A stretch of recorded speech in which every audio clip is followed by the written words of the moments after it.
Hey, hi guys! Today's episode will be a three-part episode basically, since there are currently three top tier decks and that have not been hit yet, and the ban list is coming.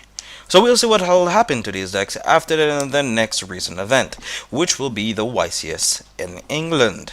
Hopefully your boy's gonna be there, getting his stuff together, hopefully getting on a sand. This is more or less not only for you guys, it's also for me. This is kind of having a way to understand how these decks play out, how these decks work. Today's episode will be about tellar. This deck is one of the top tier decks currently in the meta at the moment, next to Burning Abyss and Shadows. So let's get right into it. So I am on the play. I will duality into a Statella Alpha Nova, which will allow me to bag a pretty sweet +1. Well, it's basically a 1-for-1. You get to negate one of their cards, but depending if they minus themselves for it, you net yourself a nice little +1. I'll buy that card, summon the Deneb, get myself a Unkali so that I can dump maybe another Deneb, another card, or maybe dump myself just about anything that I will need. I could have also gone for an Altair there, but I do not want to go for Altair in Deneb into Altair, let Deneb die and get an next. Yeah, I really didn't want to go that direction. I wanted to kind of slow roll it a little bit, or just kind of squeeze out a little more possibilities of the deck than just having that one play. I am against a certain rogue-ish type of deck. Unfortunately, the two dual videos that you're going to see is not really against really particularly good meta decks or, albeit saying it, okay players. But then again, I also had some pretty nasty openings against them as well. So I'm not gonna lie, it was a little unfair. So let's continue my play. I'm gonna pause it right there. I'll let you know why I did this. It's Solar Recharge. I negated the activation of the card after he paid the cost for it, because I already discarded a card. So I kind of counted it up. Okay, after he uses the card, he'll only have 4 cards left in hand. I'll have net 4, maybe a next +1, and he'll have an open board. If he doesn't have anything, I'll just warning in anyway, because I kind of want to keep all of his Light Swarm monsters from being able to mill in the end phase.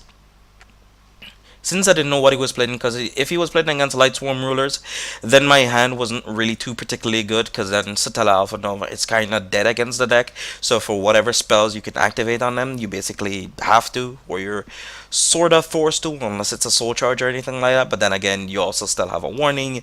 You still have your extra deck to have answers to whatever cards they summoned with it. So let's continue to play. And he uses Wonder Balloon to discard 2 cards, so then my guys are -6. Oh, summon the Neb. And with the Neb, I get my Altair, so then at least gives me some plays.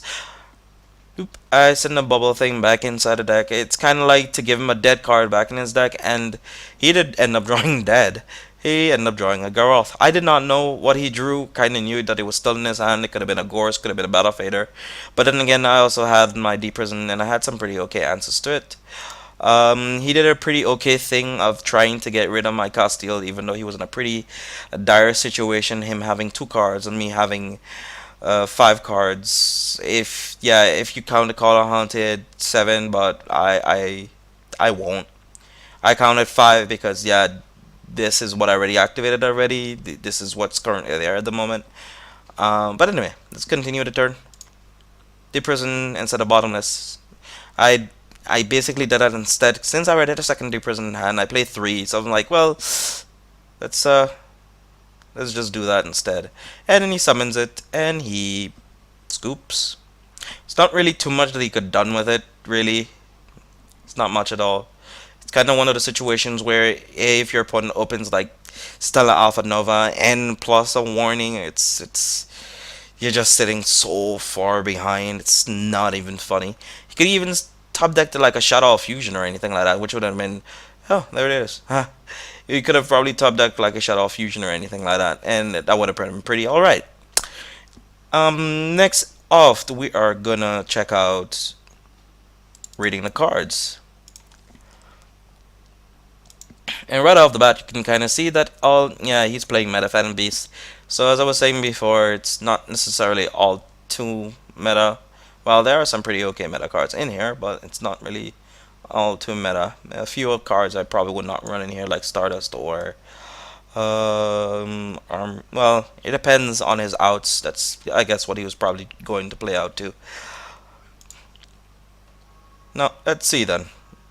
Reinforcements, get myself a Deneb, and with Deneb effect, I get the Okali, and then next turn, I'll be able to see what I can do from there. Since my hand isn't really too stellar, haha, see what I did there. I dump a Deneb, and with Deneb, I can get like a next card off again.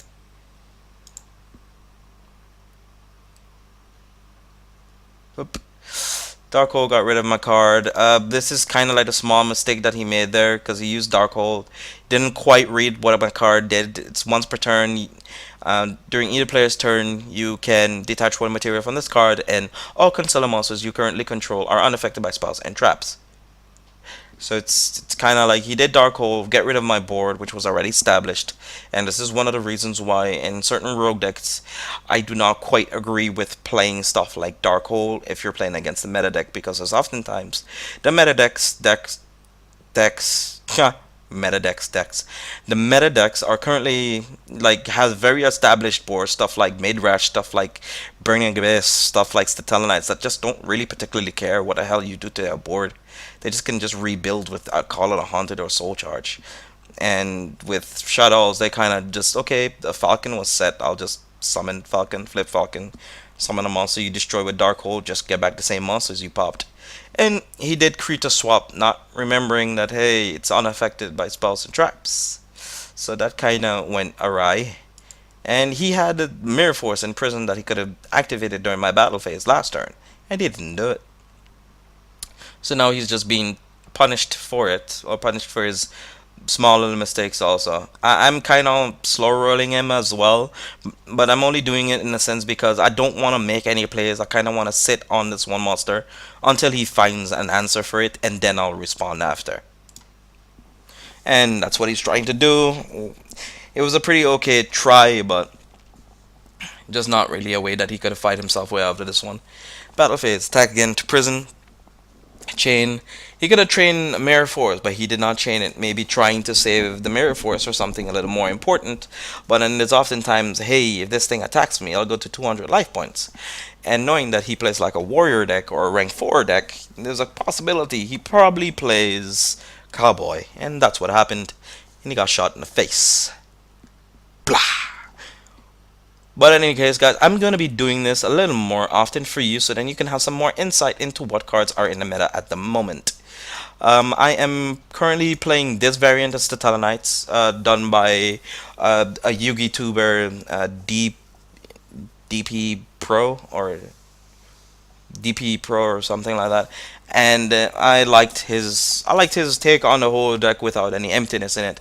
Because to me, with this type of deck, it's kind of like you can win based on it, but then if you run MSDs or anything like that, it can kind of help you.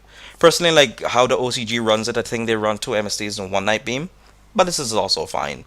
And I think 1 less Prison. But if anything, how I might have played this deck is maybe 1 less Tellar Alpha Nova and maybe 1 less Prison and 2 Vanities Emptiness. But then again, this is all preference and all choice, just like all of your extra deck and all of your main deck, because there's often some decks don't even play this card. But I like his take on it because it's kind of like you're in a meta where small little damage adds up over time rather than kind of trying to swarm your opponent and kick them for game. Is a small little incremental value that you can get out of your turns is what's important. But that's my time I have, guys. Any more information, any more things that you would like to know about my ideas or stuff like that, you can leave any comments and questions down below in the comments section. Like, favorite, share, whatever, lick it, stroke it, spank it. Have fun. Stay awesome. No, not stay awesome. Not only stay awesome, but be awesome too. And have a wonderful day. Bye, guys.